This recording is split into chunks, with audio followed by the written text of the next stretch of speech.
Hey you guys, I am back with the book review for Back to Business, and this book is by A.A.Lewis. Now, the thing that I had liked, so it's the 716 Back to Business, so I'm gonna make sure I say it all. I like that the book was based, so basically I read the first book months ago. Like, when I mean it was months ago, it definitely was over 6 months ago. So if you guys haven't already read that book, you should probably read that book first before you listen to this review. Or if you're going to listen to this one, just know that there might be a few spoilers in it. But nevertheless, here we go. So the 716, what I liked is it's based basically in Buffalo, New York, and I live very close to there. So it was interesting hearing about like different things that were happening on like throughout the city and stuff, even though it's obviously urban fiction. Like, it was interesting hearing about like the little places and stuff that people were going. So the book has a bunch of different characters. There's a bunch of different characters, but all of the characters are from the first book. So again, you have Anika, and Anika is getting ready to get married to Aaron in a couple of like months. She's pregnant, and in a couple weeks, her baby's supposed to be born. And it's like, I feel bad for her because her boyfriend, like, that she was oh so in love with, dips off and he leaves. And as you know, that would be Q.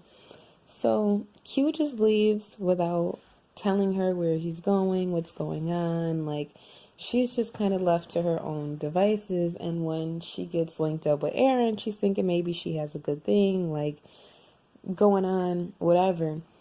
And basically she really feels abandoned by Q, and I feel bad for her because I can't imagine what that's like to know that your heart is somewhere else and it's a toss up on who you're pregnant by. Like, I just can't imagine what that's like. But without saying too much, Q was watching her from a distance and did have people watching her this whole time. So now that she's getting closer to her pregnancy, now that she's getting closer to her due date, Aaron is kind of still playing basketball.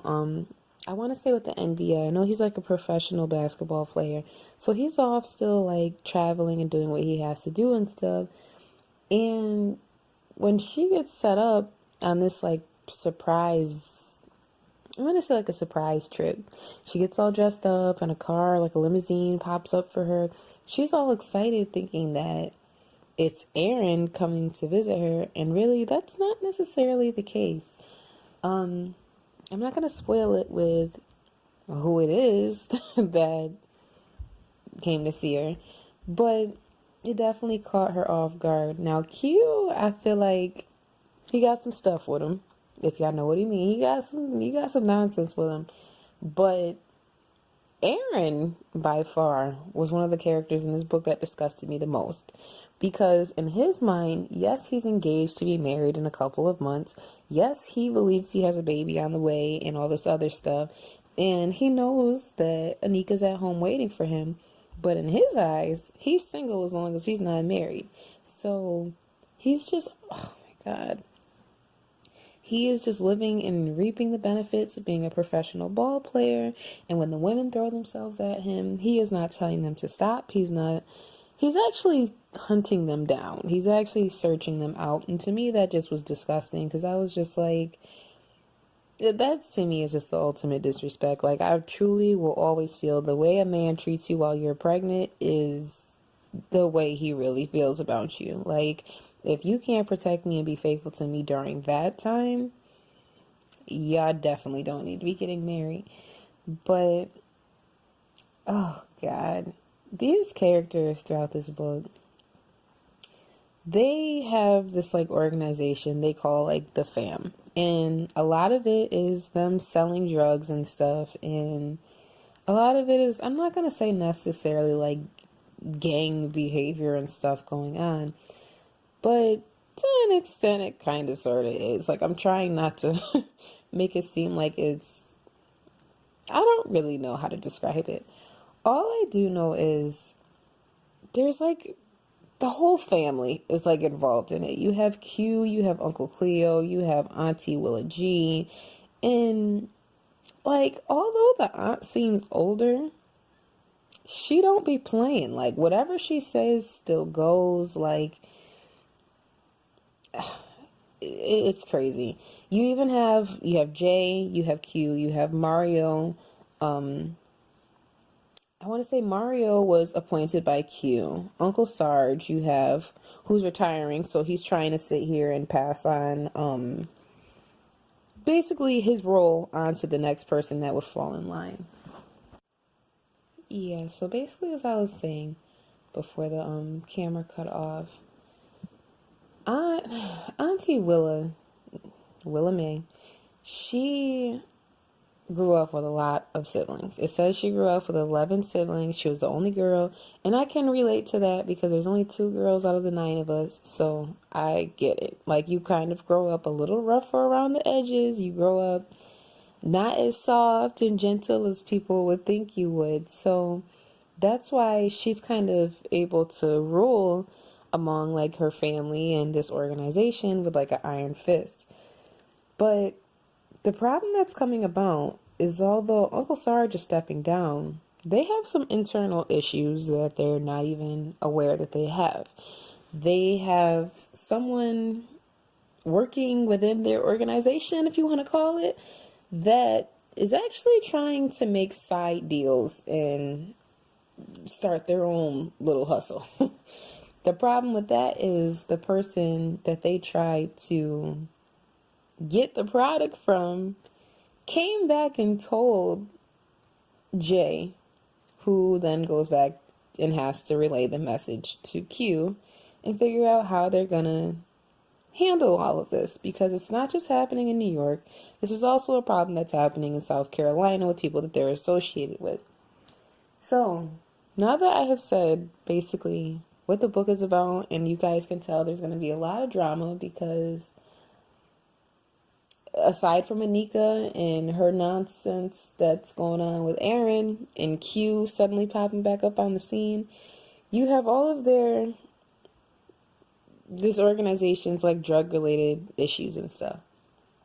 So this book was not necessarily my cup of tea because I don't really get into I don't know. I don't like the like hustlers romance stories or whatever. Like, I think at one point I did enjoy books like that, but now I've kind of reached a point where I'm tired of reading that kind of book. So that's why I feel like it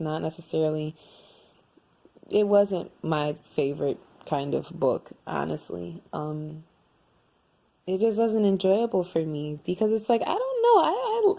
I get it. Urban fiction, you can write about whatever. Like, there's like so many different avenues that you can take. I think my problem with some of the books that I've been reading lately or even coming across or whatever, I've found that some of them have like very similar themes. There's a similar theme of people making extreme amounts of money on a weekly basis. And it's just like, Buffalo isn't that far from where I live. And it's like, I don't know. It's just hard for me to find these books relatable for me. And I think that's why I don't really enjoy reading books about drug dealers that are making $60,000-$80,000 a week or a day. It's just hard for me to get into that because I'm just like, for me, it's not realistic. But if you like books like that, where there's like a lot of drama and there's action and whatever, like basically like a Shadows type of book, like you would get into it. But for me, I wasn't really able to. I did like Anika and I liked her personality. I liked how she was very determined to get what she wanted. I liked that I felt like she like represented strength to me. I did like Anika out of all of the characters the most. Again, I hated Aaron the most because he was a cheating dog. But I really don't have that much really to say about it. If you are going to read the book, you will notice there are a few like spelling errors throughout the book. It's nothing that takes away from the book and understanding what's going on. That's really all I can say. And it's like I feel bad because it's like I really did want to like the book. And honestly, I spent about 2 weeks trying to really get into this book and really enjoy the storyline, and I just couldn't. So I feel bad about it, but at the same time I don't want to lie, you know. So that is all I really have to say about this book. Again, this was a part 2, so I purposely did not watch the first review that I did of this book many months ago because I didn't want to, I didn't want to be biased by whatever I thought at that point of the book, like the first book. I wanted to be able to start off fresh. So maybe this book wasn't for me, but if you guys check out the first one, maybe you guys will like that one a lot more. And again, just because I don't like this book doesn't mean that you're not going to like it. So there that goes. This is my honest review. And make sure you guys subscribe to my channel. Comment below if you guys plan on reading the book and what you guys think about it, if you already have read it. If you have not already checked out this author, I really think that you should. Again, she was born in Buffalo, New York, so you have a New Yorker that you guys can be checking out for new books. I want to say this is not her only series either. I want to say she's written a ton of other books. I hate that the tablet's not connected to the Wi-Fi right now, so it's only showing me a few different things. But it does say that she went on to attend Buffalo Academy for the Visual Arts, where she majored in theater. So that's pretty cool. That's really neat. So she definitely has a lot of experience, and it was shown throughout her writing in the books. It wasn't personally for me, but I do believe this author's talented. So make sure you guys go and check her out. I believe she has her Facebook accounts. So check her out, and I will talk to you guys later. Bye.